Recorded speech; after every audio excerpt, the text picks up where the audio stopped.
Welcome to the WisMissus podcast, reading, writing, and roaming around Wisconsin, the Midwest, and beyond. I'm Valerie Biel. I write books for readers age 10 and up on all different kinds of things. And I keep saying, because I just can't decide what I want to be, or I guess I don't have to be just one thing. And Which I is the beauty of it. yeah, talk to me about my marketing, right? And how much fun that is when you're but I'm here with the lovely TK Sheffield. I'm T.K. Sheffield, and I write stories for readers to laugh and escape, set in Wisconsin. My mystery series is The Devil Wears Prada meets a Wisconsin Supper Club, and I also have a screwball comedy set in Mineral Point called The Valentine Lines, and Nellie's Island, a pony finds her filly esteem on Mackinac Island. So I have a children's horse story as well. So let's start there. Let's talk about that. I mean, this is not writing you're currently doing, it's writing you've already done, but you have some news to share. I do. Thank you for asking. I have some wonderful news, and it's just delightful. And I love the Eric Hoffer Award because Yeah. they honor indies, and that was the mission, and it's a long-term established award. And I'm just thrilled to say this, as of this morning, Nellie's Island is a grand prize finalist runner-up in the children's book category. So just Yay. delighted. And thank you for my illustrator, Starry Gazy, a woman from Wales, England, who did all of the illustrations, and they were all just beautifully hand done by Yeah. her. I Open can't up thank to her one of enough. those interior pages. There, it's a charming book. It's just so charming. Thank you. Thank you. I appreciate that. And I love Mackinac. You know, the inspiration was just a pony on Mackinac among the large draft horses. So I just fell in love with the narrative, and she's the one who brought it to the pages alive. So. Mhm. And then also the Valentine lines, Cupid swaps arrows for scones in a screwball comedy was named as a honorable mention in the romance ebook category. So I'm just thrilled to say I had two awards from Eric Hoffer. So thank you so much, judges. I'm just so pleased that you enjoyed the books. That's so fun. And if you're not, I mean, I know a lot of people outside the Midwest know about Mackinac Island, but if you don't, it is an amazing island off the Upper Peninsula in Michigan, and it has no autos. You ride the ferry over, and then you either get on some bikes if you want to tour the island, or you get on, in a horse-drawn carriage. Mhm. It's a delightful place. And there's, of course, the Grand Hotel there, the big, beautiful white hotel with a very long porch or veranda that is up on the hill there. And it's been the scene of a lot of movies. What's the really famous movie? Somewhere in Time? Somewhere in Time with Jane Seymour and Christopher Reeve. And it's just, you know, it's a magical place. It's fresh air and it's biking around the island. You can do the perimeter if you want. And there's the Iroquois Hotel and there's the Bicycle Street Inn and Fudge and the Mackinac Island Cookie Company. You know, there's just, it's fun. And even for a day trip, if you just take the ferry over and enjoy a day, if you can stay on island, fabulous. If not, just do it a day and absorb the magic, you know. Yeah, anytime I'm up there, and it's been many years since I've been up there, but I always look at the houses, and I'm thinking, oh, wouldn't it be wonderful to have a summer house here? Right. Um, and, we really appreciate our summers in the upper Midwest because our winters can Right, be because they're pretty so short. harsh. Yeah. And Yeah, right. I have to say, Island Books. Go to Island Books too on Island and, you know, pick up a book. They've got some Mackinac mysteries. There's a lot of fun things. And then Nellie's Island usually is there for the summer too. So check out Island Books. Yay. Yay. So is there any other, so we do reading, writing, and roaming. Is there any other fun writing news? Yes.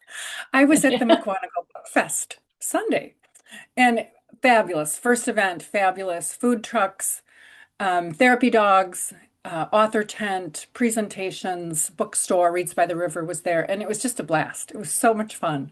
And I got to catch up with other authors and had a blast. Well, but proof positive of why I love the Midwest so much. So I'm at the booth chattering away, you know, talking with people, and I hear somebody walk by. And it was a man with his family. And he said, Hey, you know, sorry, I didn't catch up on that. I had to work yesterday. He was talking about his day previous, you know, prior, Saturday. And I look up and I thought, I've heard that voice. That voice sounds familiar. And I looked at him and I said, Where were you working yesterday? And he goes, Well, I'm an HVAC guy and I had to help out somebody's air conditioning. And I, and I gave him my street name and I said, "Were you there by chance?" And he looked at me. He goes, "Yeah." So he had been to my house prior, fixing our HVAC. And then he comes to the book fair, and I didn't even mention I was going to be there. So where else are you going to find your HVAC guy enjoying a book fair? Isn't that like, you're just an audience you don't expect? And he was having a great time, and they'd picked up some books. So Kettle Moraine Heating and Air, thumbs up for you. Cheers. Yep. Cheers. Well, and there's so many things. We're at the point in our house, we're at 26 years with our house. So things are needing repair or replacement. You get to the end of that, like siding warranty or, lifespan and windows and things like that. So we've been, doing a lot of those service calls lately. Yeah. And I don't want to, I'm going to jinx myself because we Yeah. replaced the furnace. I know, but we haven't replaced the air conditioner yet. So I'm knocking on my desk here. I do not want to have that expense as well because there's a couple more windows I got to afford first before that. Well, lesson So learned. Had I known, I would have sent him home with a handful of books. I would have said, "Hey, what do you like to read?" And I would have, so you just, you never know where your book audiences are. you really don't. It's surprising sometimes. So that's your kind of roaming just lately, right? Yeah. Your How main about you? roaming. Yeah. I was at the Faith Forward Writing Retreat as faculty up in Sparta, Wisconsin. It's at a wonderful retreat center up there called Sparrow's Nest. I did not know it existed. It used to be an abbey for a branch. I can't say the exact name of it, but a branch of the Benedictine, like an offshoot of the Benedictine monks. And it was built in 1995, so it wasn't super old, but it had gone through a couple owners, and now it's this retreat center and a really nice group of folks. So I was invited to present on a couple topics, small and really accessible. And I think for anyone who's just starting out, particularly if you might be writing in the Christian market, um, it's a nice place to land to just get your, the feel of things and where you might head with your story ideas or your nonfiction work that you might want to pursue. So made some new friends, saw some old friends, and caught up with people. So very nice weekend. Thursday is a Thursday through Saturday. And then I came home yesterday, and I was joking about my office has all the stuff laying out yet because I didn't put everything away. That's like for later today, I guess. Congratulations. It sounds wonderful. It What was a fun. nice retreat. And I Yeah. think they have another one in November. And the Christian market is, expanding. So it's a great market to think about if you're considering writing something. Yes, and Barbara Britton was there, and she's someone that we both know, and she writes in the Christian market, Yes. and just delightful books about lesser known Bible characters, and she finishes their stories in a way based on the little bit we do know from the Bible. She continues on, but she was one of the people I got to catch up with there, but somebody who I've known since like probably the very early days of me attending conferences when I first did when I knew nothing about writing. But she was on Books and Beer too. You had her as a guest, right? Yes. And, this is a little bit of a side note, but I had a heck of a time convincing everybody at Books and Beer that we should read a Christian fiction novel. And not that we read, like we do a lot of hardcore like mysteries and stuff like that. So, and we don't read romance, but these are both suspense and romance, but it doesn't ever get into anything really intimate. But there's something Yeah. Barbara does when she writes those scenes, because in Christian fiction, there's going to be no sexual intimacy, right, before marriage, but she doesn't even write those scenes. That's all closed door even after marriage. And she does something with those scenes that it's so interesting when you take all the physicality out of it, how Mhm. there's still such good romantic tension and Mhm. almost more Mhm. romantic tension. I don't know. I just really appreciate the way she approaches it. And I converted all those Books and Beer readers to liking that.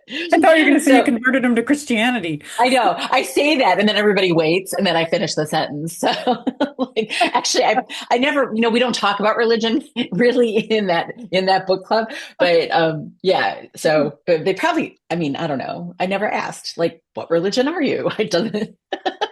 She's a delightful person, and I love She her is. books because of that Yes. premise. So creative, so imaginative, and she's bringing alive stories and just is doing it in such a lovely way. So, Yes. And she's a very generous person. So anybody who's kind of looking at the Christian market and they don't know what they're doing, I mean, she surely would give advice because she had right. to learn her way through it. So I've been reading ARCs, Advanced Reader Copies. I don't think I mentioned these last time, but I just finished Tracy Phillips' book 2 in the Morgan Jewell series, Deepest Secrets. And have you read it? No, Oh, it's no. so good. It's so Yeah. good. It's so good. So I'm excited. That'll be out in June. And then I just also finished Lies Between the Lines by Sheila Lowe. It's her number 10 in the Claudia Rose Forensic Handwriting series. Yeah. Now, Sheila, I mentioned this on the Blackbird Writers Live thing that we do every Friday. She is a forensic handwriting like person, examiner, specialist. I'm not sure what her title is. But she was on the nightly news, the NBC nightly news, like a week and a half ago because the Epstein suicide note came out, like was being examined. So she got her, like, I don't know, 15 seconds of fame again. But she regularly gets asked to look at famous people's handwriting and give a viewpoint on it. So, Yes. The premise is just fabulous for what she wrote, her premise of analyzing yes, handwriting and using the clues. And then to be so credible that you're featured on NBC Nightly News, I watched it and it was a short, it interview, was short. but Yeah. still, just to be there is fabulous. So I think it's just wonderful. And then I shifted away from mystery suspense, and I had seen an ad. I'm one of those people who clicks on book ads on Facebook, so I keep getting fed more ads on Facebook because like they know me. I will click on Yeah. these ads. And I read a romantasy that was fascinating. It's called Rune Breaker, Rune Breaker by Mila Finch. And it is the first book in the series, and I'm very sad now. There's not another one out because, I was going to start binging and I had to stop and wait. But if you are into romantasy, I don't know how much attention this one has got generally, like from the TikTokers and people who do a lot of, romantasy reviews. But it is a very well, curated, or I should say, plotted book. And there's plenty of room to have more. So Mhm. I'm excited to read more of Mila Finch. So, Mhm. how about Great. you? What are you reading? Well, my reading this month has been slow because I've had a family member who had a health issue. He's fine, but it just took a lot of my time up. So I didn't have time to Yes. jive into a novel. So I had two things. I've got a screenwriter's Bible. Oh, That's that's a fun. how-to manual that I'm just flipping through. I'm waiting at the hospital and I'm just flipping through pages, which is nice. You can bring it along and just digest in little bits, and a lot of it's Hmm. proper formatting. And then the other thing was I got into Agatha Raisin on Acorn TV. And I just, the humor, anything funny is going to draw me in like a, trout to on a hook. And so I just am enjoying Agatha Raisin on TV. So You know who Sharon Lynn, who writes the the Cotswold Cotswolds. Crimes mystery, and so she's a big Anglophile and had lived in England when she was younger. I know she's a huge Agatha Raisin fan, and it makes sense, right, that she would Yeah, be. and that's a wonderful comparison. That's a great comparison because, just the humor and the setting and the small town that's quaint and beautiful with flowers and quirky neighbors. You got me on that. Well, those are fun. Okay, so we covered roaming, our reading. I know I keep saying this every single time. I swear I am at the jumping off point for the mystery, the Maggie and Chloe mystery number 2. It's going to happen. I swear. I'm getting closer. Boy, I've been thinking a lot about it without writing. And I think sometimes we don't talk about that, right? Like that processing in our brain that takes place before we actually, put pen to paper or, start typing. But I'm mentally getting closer to just diving in, and then I'm going to be hyped. Nobody's going to see me for like 4 weeks. Well, one of my favorite stories, Frank Lloyd Wright, Falling Water, right? The home Falling Water. He had all this time to draw the home and all the renderings and all the rest of it. They'd commissioned it and paid some money, and they hadn't seen anything. And then I think this is the story. The assistant they call and say they're coming up from Chicago, I think. They land, took the train in, and they said, "We're coming up." And so he had 3 hours, to produce something. And so his subconscious for months and months had worked on this idea for falling water. And then in 3 hours, he produces this beautiful rendering of falling water. So the point of the story is all of that subconscious work you're doing, it's all for your benefit. And if sure enough, you're going to come to the page and start typing and it's going to be there for you. So Let's hope. I don't know if I can be compared to Frank Lloyd Wright. Thank you for that. But it's a funny thing, and part of it is too is that I know the story arcs. I know the personal, the character arcs, but I don't know I've been noodling between a couple different mystery options, like what is going to be, the core mystery in this particular book. So I'll get there. I'm not as I'm confident I will get there. I'm not as confident about the timing when this will be done, but my goal is to have another book out this year. And hey, oh, it's not even June yet. good for Fine, you. we're Let's, fine. oh, good. I'm kind of on that. I'm taking another screenwriting class Hmm. this summer. Same thing, with Story Farm. And I've got a whole new concept, same kind of thing. I was debating what to do, and I had some ideas, and I've got some half-finished drafts that need to be finished. But I had a new idea pop into my mind, and I slept on it. I walked on it. I had time to think because I had other things going on, and I Hmm. couldn't really write for a while. Sure enough, I'm 10,000 words in, and my goal is to finish by summer, the end of summer, which you can, that I write full time, right? I'm blessed to Yeah, yeah, do that. So I'm like, and I don't want to talk about the concept yet. I've got the log line, I've got the characters, I've got that crucial first part of the novel where, you hit that first point of no return. And you've got to have so much information in there, so much of the story without revealing too much. You don't want to do the backstory dump. You don't want to, make it too obvious, not too on the nose, but it's going along way better than even I could have thought about. And I love the premise. And it's great guns, man. You're at the point where you want to get to that page in the morning. You can't wait to wake up. You want to get yeah. to that page and you want to have that few hours alone with that manuscript and to keep just grinding it out. And that's where I'm at. So, I love that for you. That's so exciting. I'm getting to that point too where like I'm just itching to write again. I've been in promo mode. It's been over a year since I've actually written. I won't count the editing time, but like the actual creation of the original story. The last one I finished, I think, writing that like by April 1 or something last year. So now I'm beyond 12 months, which is not what you're supposed to do because you got to keep I mean, I've written shorter stuff, but like not a full right. length. But there's something about that when you get to that point and you're And like, you need to your benefit, you need that time away. You need the time away from the mhm. keyboard writing, I think, just to let your mind refresh. And then you get in the zone, right? So you're Yeah. waiting for the zone to hit and it'll Yes. come. Yes, I trust that. I think that, say, after I'd written my first book, and then I had like the sophomore slump thing, I think we kind of call it, where then I started to get worried that that wouldn't happen again. Now I don't worry so much, like how many books in. I know it'll come. You can't rush it. You really can't force it. Some people might argue with me about that, like just get your butt in the chair, it'll come. You got to actually have the idea, or what you're going to be writing is going to be not useful for yourself. But The of get your butt course, in, oh, go ahead. go ahead. No, go ahead. Finish up. Yeah. The get your butt in the chair is extremely valuable, and I agree with it absolutely 100%, especially if you're a new author and you get intimidated by it. If you're an experienced author like you are, you understand, yes, I know I need to get to the chair, but at the same time, sometimes my mind needs that short break, and then I'm going to come back, and I know I'm going to have the strength to push through. Sometimes you just Yes. need the break. Yes. Yes. But so many other things are going on. It's not like I'm not immersed in the Right. writing world, and neither are you. I mean, like just taking a full break. You're always I mean, I don't think writers ever really take a break because our brains are always like thinking about the next thing or creating, even if we're not actively putting it down on paper. So that kind of brings me to our topic today, which is I've been working on one thing that is, usually comes after the book is out in paperback and ebook is audiobook. And we haven't talked about audiobooks much. I think maybe the only time we did was when we were saying make sure that you do everything possible to monetize the creative work you've already created.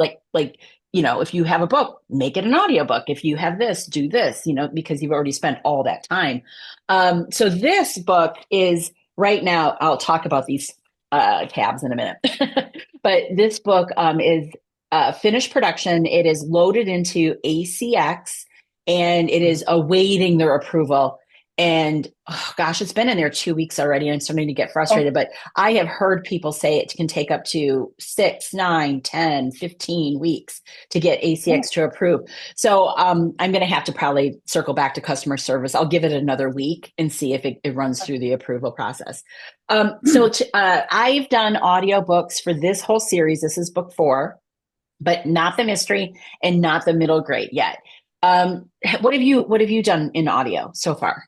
I was at Killer Nashville last year Mhm. and just wanted to learn, first time there, learned a ton, highly recommend, great experience. And there was a booth there with Ellis Audio, Ellis, Scott Ellis. Okay.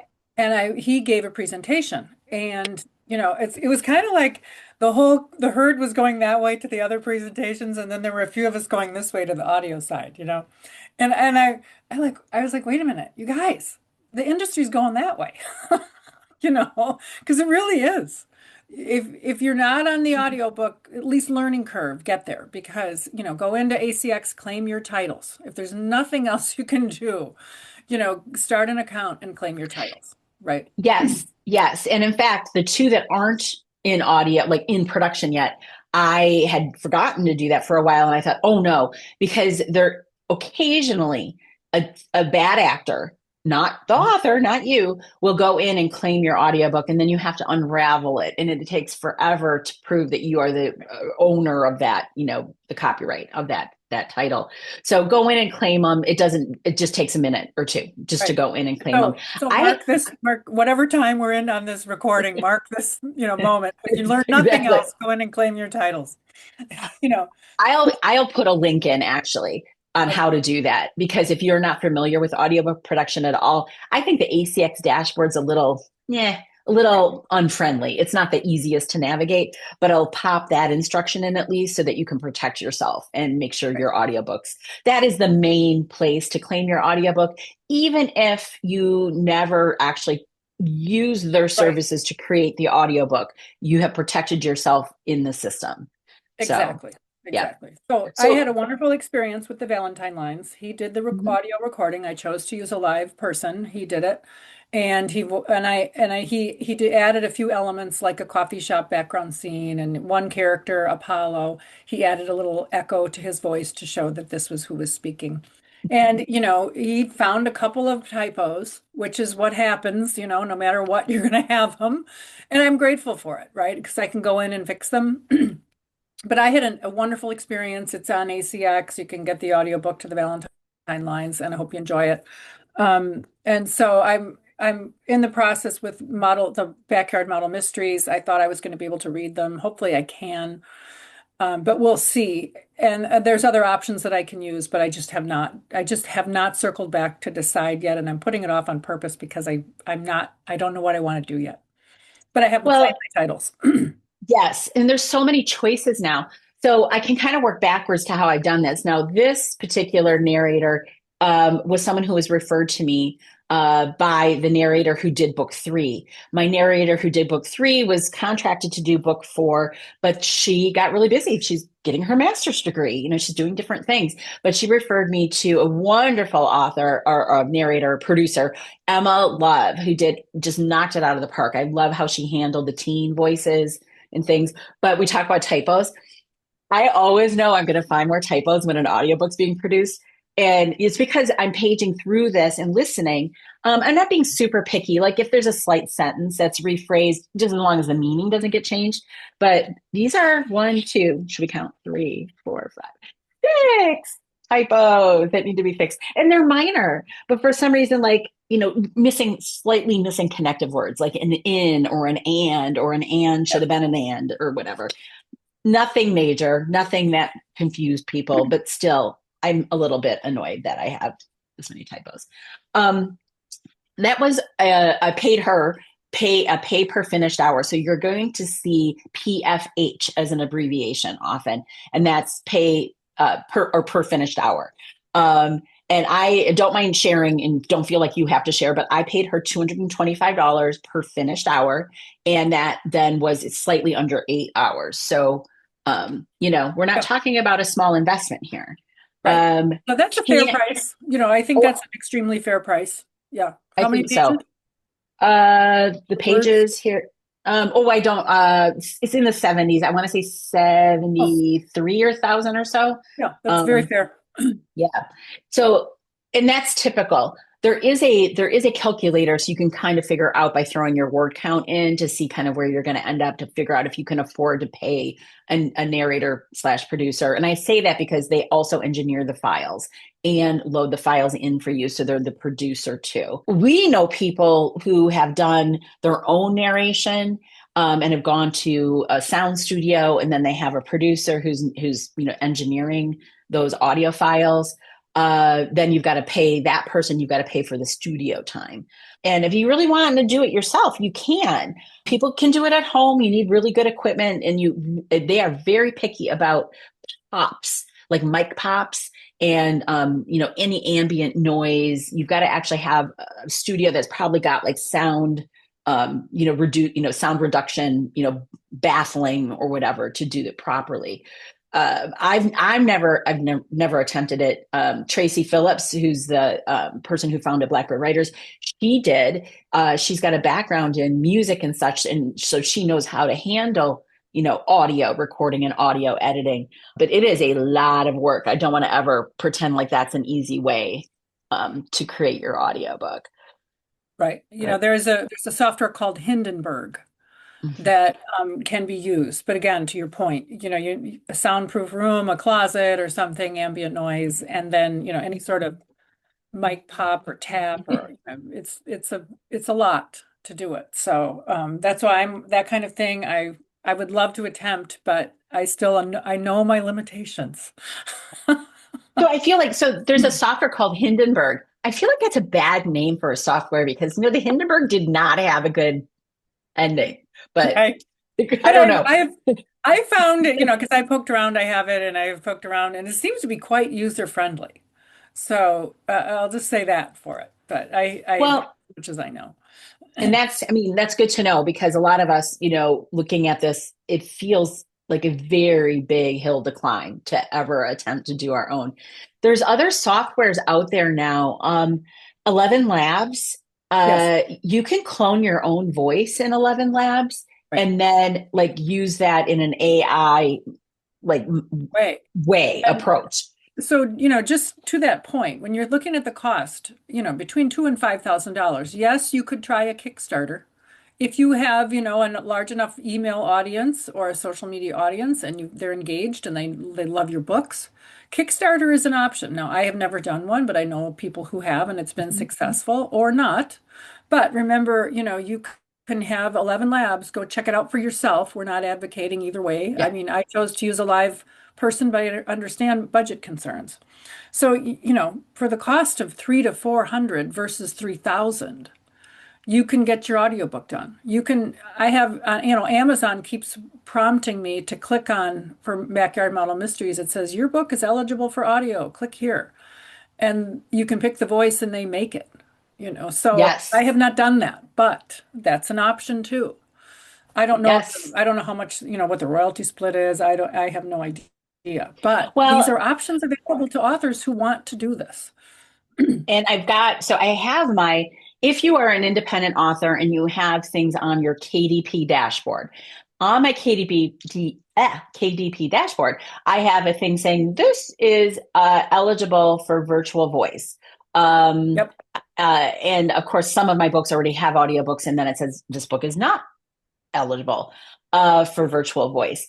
And that is the Amazon version of AI voice narration. I've heard some people say it's not great. I heard some people say it's acceptable. I know that there's going to be an intonation problem, like emphasis and emotion and all that. Maybe it works okay for nonfiction where it's a straight read or something. But what's interesting to me is ACX. Now we should talk about some of these and define who these people are, right? ACX is the main company that distributes to Amazon slash Audible, because Amazon owns Audible, and Mhm. Apple Books.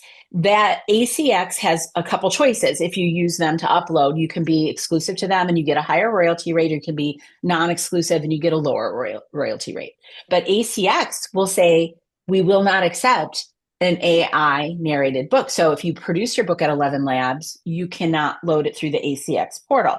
So then I go over to ACX and I've been checking this dashboard because I'm waiting to see for them to say that my book's Mhm. approved. You have early access to voice replica narration. Create audiobooks quickly and cost effectively while continuing to support professional narrators.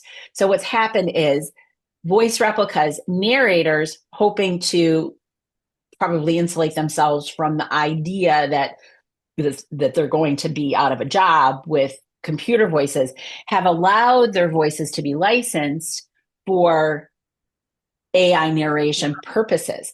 But what's funny is that ACX isn't against AI. They just want you to use their AI. Wow. So there's Wow. a right. The industry, see, I don't think that option when Valentine Lines was uploaded to ACX, I don't think that option was available at that point. And it It's hasn't kind been that long, you know. I know, no, I know. And I think it's something new and it's popped up on top of sort of like the page where you claim your titles that we've been talking Right, about. right, So right. I'm like, it's funny to me though. We're like, no, no, no, we don't want this kind, but use ours. Come on over to the dark side and use ours. No, I'm sorry. I don't know. Well, I don't know how good it is. And I mean, like you say, things change so fast that there's going to be reviews of how good their voice replica well, system and is. 11 Labs. 11 Labs, say a year ago, again, you get the ads for it and you click on it and you read a little bit about it and it seems interesting. And then the idea that you can clone your own voice, I thought, well, that Mm-hmm. would save me a heck of a lot of time for 3 books, as long as they get the Wisconsin nasal accent right. Yeah, oh yeah, Yeah, sure. Wisconsin. Or do you You know, say, yeah, yeah, no, yeah, oh, no, yeah. right. As long as they get that right, I'm good. And the intonation of the Chicago Bears jokes, but I just haven't looked into it. But because I've looked into 11 Labs, I get all the ads now, and it is changing so much. What they're the between the graphics and the new voice options and that kind of thing. So that's just an industry player to keep an eye on. Right, right. And so there's some options here. I probably should walk through what I have done with all my books. My very first book was a royalty share with ACX, and this is still available. So when people say my only option is to pay a ton of money over here or do AI, there are other options. And Right. this royalty share option is a real narrator who does it just like the pay per finished hour people, but they're willing to do it for 50% of the royalty. So they're basically doing the work in advance without knowing they're going to make back the money, their investment of time. And you share it 50-50 with them. And that was my very first book. My second book, same narrator, we did a royalty share plus because she realized that by that point how many accents there were, and it's an awful lot of work. And so then there's like a stipend, and it's small. It was like $50 per finished hour. So in the end, I probably paid her like $400 on top of the royalty share plus because of all her, upfront time. And then third book was straight per finished hour. And now, of course, this fourth book is too. But if you're on a budget, you can find narrators who are still willing to do the royalty share split. And then you are exclusive then because you're locked in so that those narrators get paid too. So you're locked into a 7-year contract over with ACX. And you can go wide with ACX. You can pick that option, stay with that Yes. platform, and then later you can choose to go wide with it. Yes, you can. And if you wanted to try to go wide before your 7-year contract is up, you need to negotiate with the narrator what the payout would be. And you can pay them. And if they agree, there's a whole process to do that. And a lot of authors have done that when they wanted to go, wider. And where do you go wide? Now, wide means you're going to use another place to upload. Find a Way Voices has been one of the bigger competitors, but they've just been bought. I shouldn't say just, they've been bought in the, probably like more than a year ago by Spotify. Now, Mhm. Spotify is firmly in the audiobook market. So that's more of a subscription basis. And I'm going to circle back to that. Don't let me forget, because there's a reason I need to talk about that more. Findaway Voices now is split into two companies. Voices by In Audio. So it's capital IN, no space, audio, and Spotify for authors. So basically, I think it's more like the Findaway Voices platform where you would find narrators and different things like that and upload is Voices by In Audio. And then Spotify, of course, is, that, artists, musical artists were always talking about like how little they get paid, right? So it's a subscription model, and I am not sure how good the royalty rates are, but Audible, I feel, in response to more of this sort of model, is now changing their royalty rate, or ACXs, but through Audible is now doing this whole subscription thing, and people were trying to get their head wrapped around it. Like, how am I going to get paid? Instead of like $4, someone bought your audiobook. It's more on a listen, per listen. And it's reduced, and there's like a pot of money that's split up, kind of like being in Kindle Select with your ebook, but not exactly. And so I'm going to throw the links into these articles because I am still not positive I completely understand how I'm going to get paid or how my stuff, because you had an opt-in option earlier, up until earlier this year. Within the last month, they have taken that away, where now everyone's under this new royalty model. You don't get to choose the old one anymore. And I had chosen the old one. Well, hasn't Bookshop now become a player too? Yes, and are they partnered with Audible? I think Audible. I think it's Audible. It's not Spotify. Okay. Yeah. Go ahead. I would say if I am wrong on that, I'm going to correct anything. I'll double check, but I'll correct that if I'm wrong in the show notes. But I'm pretty sure they've now partnered with Audible for audiobook sales through Bookshop, right? Right. Yeah. Right. And one thing about Bookshop, and a lot of people don't know this, to support indie bookstores. Okay, so number one, Bookshop just gives a cut to indies anyway. But you can go your local fun favorite bookstore. So say, for example, Literatus in Watertown, Wisconsin. I can go on Bookshop, I can pick Literatus as my bookstore, and then I can buy my books and they'll ship them to me, but Literatus gets a cut. So just remember that's an option for you if you want to support an indie bookstore, your favorite shop, or, local or wherever. Just it'll support indies. I don't know how the audio side is going to work, but just remember, I think these options for authors are good. Just stay on top, follow this podcast, stay on top of the industry, and learn as much as you can. And I understand everybody's got a budget. So if you have to investigate the AI route, try to have as much self-ownership of it as you can. Duplicate your voice. Think about ways you can support, for example, if authors or if narrators are licensing their voice and they're still getting some money from it. Just think about those options that are available to you.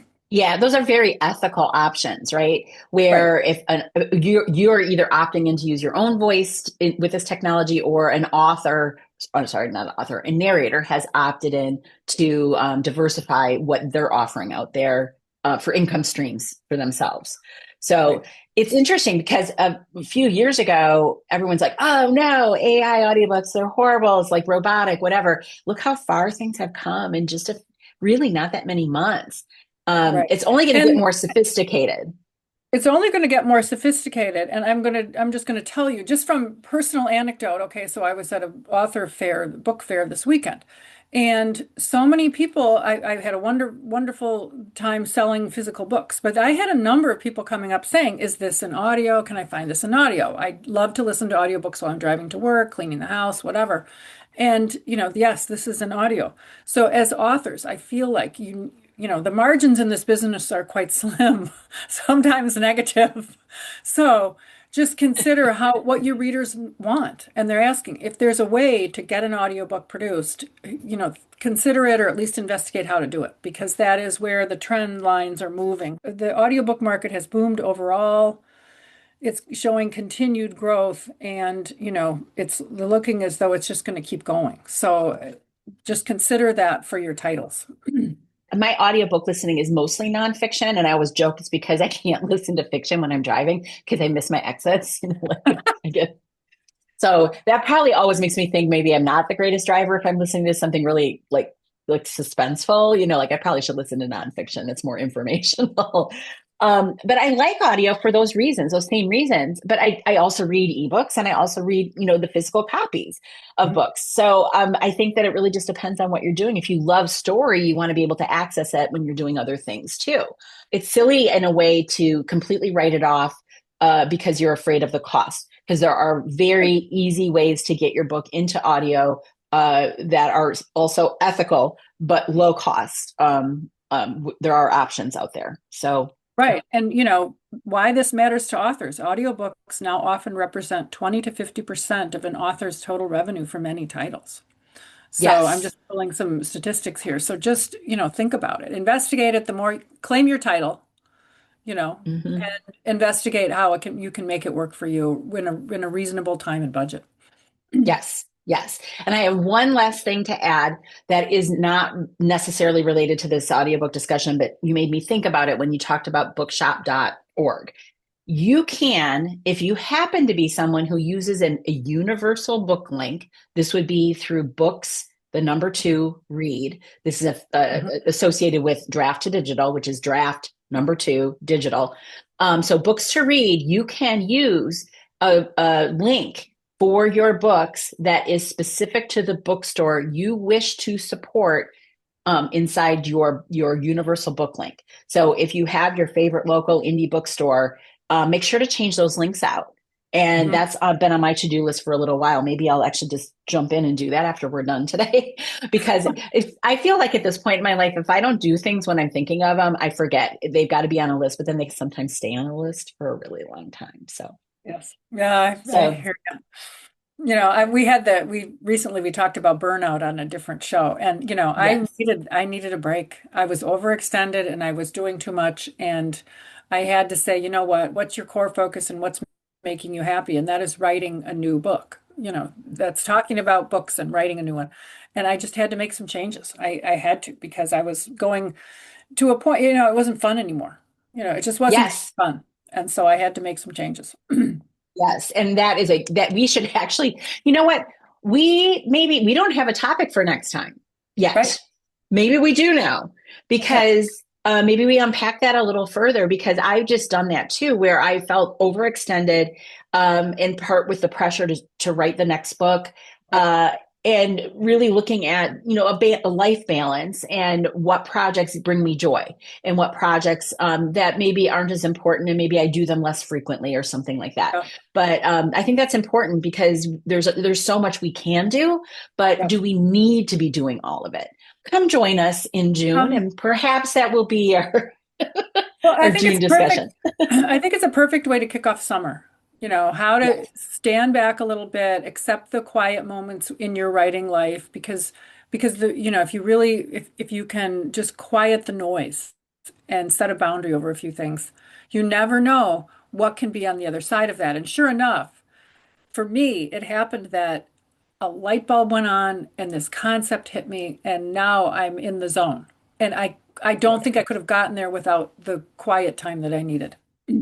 yes, and I think our brains are very busy otherwise, and that is essential. It doesn't matter what kind of creative work you do.